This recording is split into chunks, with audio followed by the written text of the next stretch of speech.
Ao vivo, na Rádio Observador.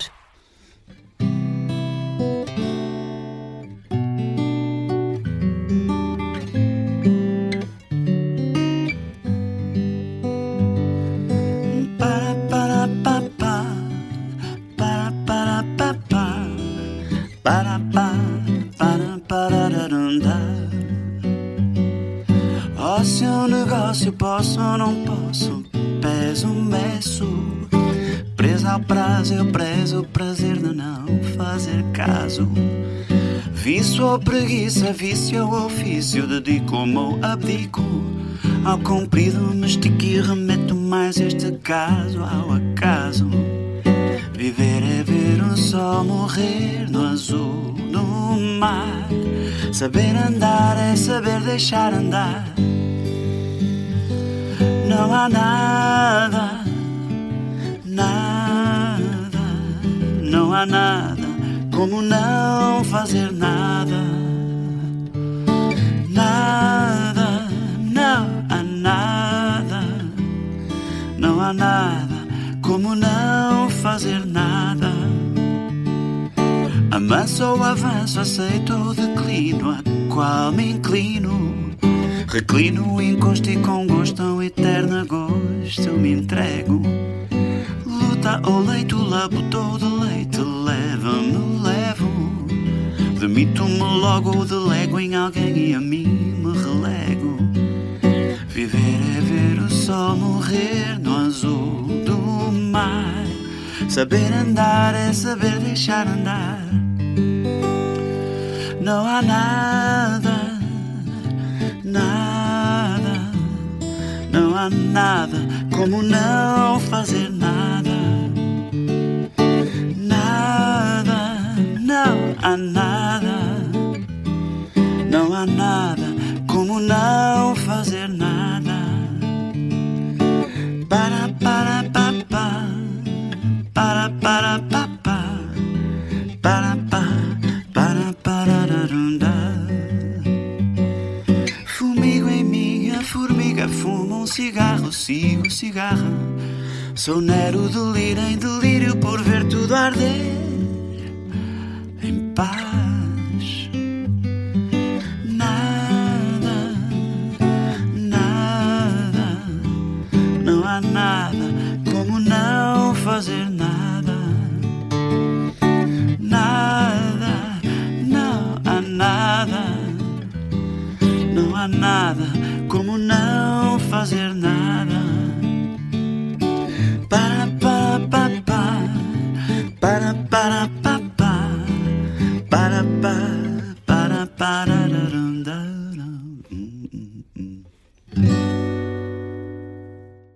Miguel Araújo, no ao vivo desta semana e aqui com Elogio da Preguiça. De resto, uma canção que já se ouve há algum tempo aqui na Rádio Observador. Miguel, muito obrigado por teres vindo. Obrigado, eu que agradeço o convite. Muitos parabéns por este novo disco. Chama-se Por Fora Ninguém Diria. Gostei particularmente do facto de ele ter sido lançado no dia 1 de janeiro. Ali quase com a Missa do Galo surgiu o novo disco de Miguel Araújo. Por alguma razão, o ano novo é sempre uma coisa em que fazemos algumas resoluções. Este disco também tem esse statement de isto agora vai ser diferente, este ano vai ser bom. Sim, nós organizamos os anos assim, dessa maneira, se bem que não me diz grande coisa. O 1 de janeiro não me diz especialmente grande coisa. Para mim os anos começam em setembro, que é quando começa a época da escola dos meus filhos e tal. Verdade. Para mim o início do ano é o setembro, é quando eu faço as resoluções de me meter no ginásio, etc. Não é em janeiro, acho ali uma quebra um bocadinho artificial. Sem dúvida. Mas o que é que acontece? Eu tinha este disco pronto já muitos meses antes, quase um ano antes dele ter saído. Só que o 2025 foi um ano com muita atividade. Fui ao Maior Arena, fui ao Super Boca Arena, lancei um EP com duetos com... O Recantigas, não foi? Depois saiu também esse disco. Saiu esse disco com muita muitos coisa. Convidados. Então eu tinha, num almocinho de trabalho com o meu manager e com o pessoal da minha agência, decidimos, ele sugeriu que este disco deveria sair só em 2026. Eu, um bocadinho por piada, programei-o para sair no primeiro segundo de 2026, mas foi só por graça. Saiu ali entre os pingos do fogo de artifício. Não foi picardia com o management de Miguel Araújo. Sim. Olha, gosto muito desta canção. Eu acho que tu tens essa característica desde há muito tempo. Tu consegues escrever coisas com as quais as pessoas se identificam. A prová-lo estão as enchentes nas grandes salas do país que tens tido, e estes 20 anos que estás agora a assinalar, sempre com muito sucesso. O Elogio da Preguiça é um desses casos. É impossível alguém não se identificar com aquilo. Como é que tu consegues fazer de coisas tão mundanas, transformá-las numa canção bonita, que é o que acontece aqui? Eu não sei, nunca tinha pensado nisso, mas acho que há muito. Eu conheço muitas pessoas que são absolutamente elétricas e hiperativas. Eu não as são compreendo. incapazes de não fazer nada. Essas pessoas não as compreendo. O não fazer nada é um desafio que é bastante saudável e bastante útil para pessoas que não conseguem estar paradas, mas há muitos. Eu não sei como é que é possível, mas eu adoro. É um estado que para mim é muito natural. A lei do menor esforço, não é? Para mim é uma das leis básicas da física do universo. Há uma altura, já vai há alguns anos, em que eu acho que li isto numa entrevista, desmente-me se eu estiver enganado ou se tivesse tido fake news. Há uma altura em que tu dizes que quase que testas as tuas canções com a tua família, ou com a tua mãe, ou com a tua irmã, ou com a tua esposa, já não me recordo exatamente qual é que era o agregado com quem tu testavas as tuas músicas, mas de alguma forma, se elas sentissem aquele efeito mais orelhudo, tu começavas a perceber que essa poderia ser uma boa canção. E ainda é um método para compor e para escolher temas. Sim, eu agora tenho um método que é quando vou levar os meus filhos à escola, que eu agora já não vou de carro, que eles já vão de bicicleta sozinhos, porque a minha casa é muito perto da escola onde eles andam. Mas quando vou de carro, meto músicas que tenha feito a pré-produção uns dias antes. Teste. E vejo o que é que ele... Mas não digo nada, meto só. E depois, às vezes, eles gostam e pedem para pôr outra vez, e no dia seguinte, pai, põe aquela, não sei o que mais. E eu aí é que eu sei que se tem alguma viabilidade comercial a minha música. Isso é giro. Também li a propósito deste novo disco, Por Fora Ninguém Diria, o disco que saiu agora em janeiro, que de alguma forma recupera uma espécie de processo criativo que já tinhas tido com o 5 Dias e Meio e com o Peixe Azul. Isto quer dizer que é um regresso a esse tipo de composição, e se calhar até esse tipo de temática e de lírica? Sim, não é tanto em aspectos de temática e de lírica, nem sequer muito de composição, é mais, enquanto método de trabalho, tem mais a ver com a produção, da maneira como eu produzo as músicas. Eu, desde que tenho estúdio em casa, desde 2018, que me entretenho a brincar no estúdio com as músicas que vou fazendo. Eu não vou para o estúdio fazer músicas, mas vou para o estúdio produzir ou pré-produzir, ou fazer maquetes das músicas que eu, entretanto, já escrevi. E é uma coisa que eu gosto muito, é a minha brincadeira de adulto, é como estar num quarto cheio de Playmobil, que era o que eu fazia com os meus primos quando era miúdo. Para mim tem um bocadinho essa lógica, sem qualquer pressão, sem qualquer ideia ou sem qualquer olho no que será a consequência daquilo. Portanto, a grande porcentagem das minhas músicas vão para o lixo, acabam por nunca sair, por isso eu sei que à partida continua estatisticamente... a nascer à guitarra, normalmente contigo sozinho? Sim, guitarra, piano, hoje em dia eu gosto muito de fazer ao piano, mas entanto a estatística que vem agarrada a cada canção que eu faço é que ela em princípio não vai sair, porque 90% das músicas não saem, por isso é com essa desplicência, não é bem desplicência, mas é com esse desapego que eu estou ali a trabalhá-las. E ao fim de alguns tempos, aconteceu com o Peixe Azul. Ao fim de alguns tempos, o que seriam as maquetes das músicas, eu gostei gostei do lado assim um bocadinho rough around the edges, não é? Um bocadinho inacabado, não é? Um bocadinho, não é desleixado, porque isso é uma palavra feia, mas Lo-fi? Também não é lo-fi, Também porque não é o meu lo-fi. estudo é todo state of the art. Exato. Mas é o lado um bocadinho imediato, não é? Um bocadinho ingênuo de abordar as músicas. E agora, com esta coleção de canções, senti essa coisa. Olha, eu se calhar não preciso de produzir da maneira mais convencional estas músicas, se calhar é assim que elas são, e aceitei-as assim e lancei-as assim. Ainda assim, de alguma forma, eu achei que neste disco tu revelas um tipo de maturidade diferente do que nesses dois, é óbvio, já lá vão alguns anos. Fala-me um bocadinho daquelas salas grandes que encheste, estiveste Mel Arena, estiveste Super Boca Arena, estamos também aqui um bocado a embrulhar isto num 20º aniversário de carreira, é uma espécie de dever cumprido, olhas para estas enchentes, estar a tocar numa sala tão grande com tanta gente, para 20 anos de canções de uma forma satisfatória, contigo próprio. Eu acho que há várias coisas... I made it. Há várias coisas a dizer sobre isso. Uma delas é que foi natural e foi progressivo, foi aos pouquinhos. Eu não fui vítima ou abençoado, se quer uma pessoa quer olhar para isso como uma coisa boa ou má, eu acho que é ambos, mas eu não fui fruto de um sucesso imediato, que hoje em dia eu vejo muita colega da minha mais nova que de facto acontece-lhes isso, têm um sucesso overnight, de um dia para o outro. E fazem logo coliseus, coisa que se calhar tu demoraste um pouco mais a fazer. Sim, exato. Os primeiros 7 anos da minha vida profissional foram muito na sombra. E isso foi bom, porque deu-me escola, deu-me traquejo, deu-me experiência, deu-me isso tudo.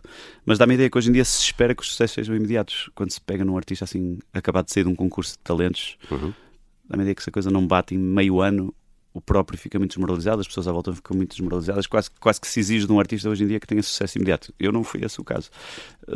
E eu, quando gravei o meu primeiro disco a solo, honestamente não pensava em ir dar concertos, tanto que eu fui para o estúdio não com a ideia de gravar um disco, mas com a ideia de fazer uma filmagem com o André Tentugal, em que eu à guitarra iria tocar uma série de músicas que eu tinha na gaveta. Aquilo iria ser filmado e iria para o YouTube ou para a televisão, ou o que quer que fosse, mas ia ser só isso. Depois eu cheguei lá, tinha marcado 3 dias de estúdio, que acabaram por passar para 5 dias e meio de estúdio, que é como o disco se chama, em que eu, tal como uma criança que se deslumbra com as coisas, eu deixei-me deslumbrar e fui metendo um baixo, uma bateria, uns pianos e tal, e acabou por ficar assim uma coisa um bocadinho mais arranjadinha. E depois apareceu o interesse da EMI na altura de lançar aquilo como um disco. Fiquei meio cético porque aquilo não soa muito a um disco. Aquilo são primeiros takes diretos do princípio ao fim, nos vários instrumentos. Aí sim, há ali um desleixo inerente ao disco. Eu tive que pensar muito bem se queria lançá-lo como um disco. Mas eu não tinha sequer organizado uma banda, não tinha contratado músicos para ir para cima de um palco, coisa que eu não iria. O disco saiu em maio, acho eu, e apareceu um concerto em julho, para julho. Eu tive que ligar a correr a amigos meus para ver se queriam vir tocar comigo. E eu estava tão impreparado para ir para o palco que eu não sabia se conseguia dar um concerto do princípio ao fim. Nunca tinha experimentado cantar, não sabia se tinha voz para isso. Então eu atuava sentado nessa altura, porque não tinha posição ainda. Estava muito, muito desconfortável com essa coisa de ser o frontman. Já tinha anos de palco, mas não como frontman. E foi de facto uma coisa. Se nessa altura me aparecia um Mel Arena, se o meu sucesso tivesse sido de tal maneira, iria ser mau, não é? Iria ser uma coisa para a qual eu não estava preparado. Por isso, respondendo à pergunta que foi a que tu me fizeste, as coisas foram acontecendo gradualmente, foram fermentando, foram gestando nesse sentido, e por isso quando chegou o dia eu já me sentia capaz de fazer uma coisa assim. Foi bom. Esse crescimento aconteceu com bons adubos, diria. Olha, estava aqui a olhar para a tua agenda, passem pelo site do Miguel Araújo, miguelaraújo.pt. Estou a ver aqui concertos na Guarda, 24 e 25 de Abril. Há Teatro Circo no final de Abril, também com 2 datas, creio que 3 também seguidas em maio, em Vila Nova de Famalicão. São agora os próximos concertos. Também é fixe para ti vir de salas tão grandes e fazer este circuito de salas mais pequenas pelo país, porque eu acho que tu tens essa sorte também de ter o teu público gosta muito de ti, e isso é uma relação boa que tu criaste com quem gosta da tua música. Sim, eu gosto, adoro as salas pequenas também. Um artista que eu adoro, que é o Ben Folds, diz que o grande desafio é fazer das salas grandes uma sala pequena e fazer das salas pequenas uma sala grande. Bem visto, percebo. E eu lembro quando fez os concertos com os Ambus nos Coliseus em 2016. Aqueles 3.000, não foi? Sim. É uma sala grande, não é? Para todos os efeitos, são 3.000 pessoas. 3.000 é o número de pessoas que lá estão. E logo a seguir eu fiz uma mini digressão de autocarro na Galiza, em bares. Eu nunca tinha tocado em bares, nunca tinha cantado as minhas músicas em bares, porque eu passei logo para o tal concerto que eu falei há bocado, que foi em Rio de Moro, nas festas e tal, onde eu atuava sentado. Depois fui para as festas de Viseu, para as festas de Condeixa, sempre sentado, mas eram plateias minimamente numerosas, e nunca tinha passado pela experiência de tocar as minhas músicas e cantá-las em bares, e fui fazer isso para a Galiza. Por isso é engraçado, porque eu passei do Coliseu para as salas mais pequenas, onde as pessoas não me conhecem ainda absolutamente de lado nenhum, ninguém conhecia as minhas músicas. Foi muito mais desafiante, muito mais estressante, fiquei muito mais nervoso e muito mais ciente daquilo que estava a fazer. Estão ali mais perto de ti. Ali em bares para 25 pessoas do que semanas antes no Coliseu. Por isso a dimensão das salas é muito relativa, não é? É muito relativa, não existe. Salas é o que quisermos fazer delas, não é? Exatamente. Por fora ninguém diria, novo disco do Miguel Araújo. Muito obrigado por teres vindo à Rádio Observador. Vamos ouvir agora Céu, uma destas novas canções do Miguel Araújo, e confirem as datas por onde ele vai andar nas próximas semanas. Miguel, muito obrigado e muitos parabéns por este novo disco. Obrigado.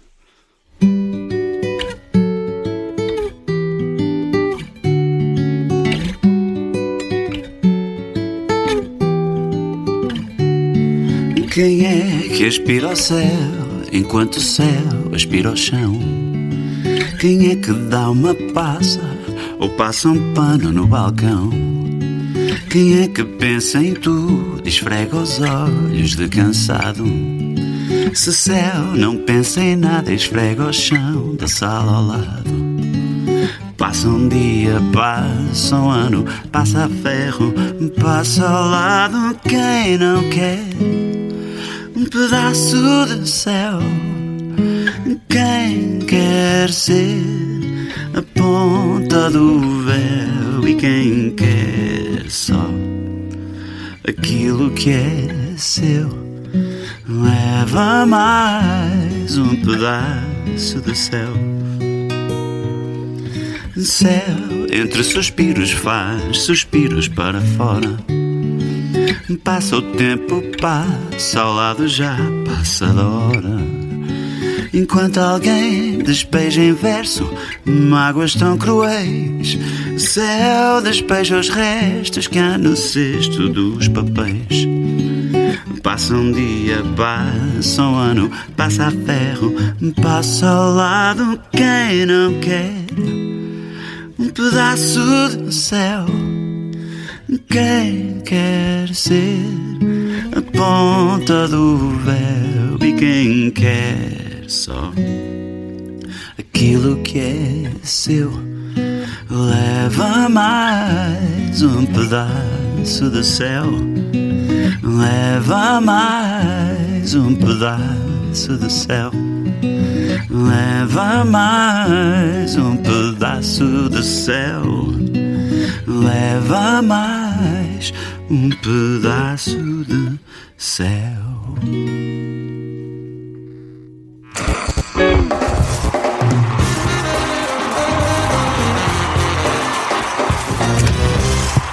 Ao vivo, na Rádio Observador.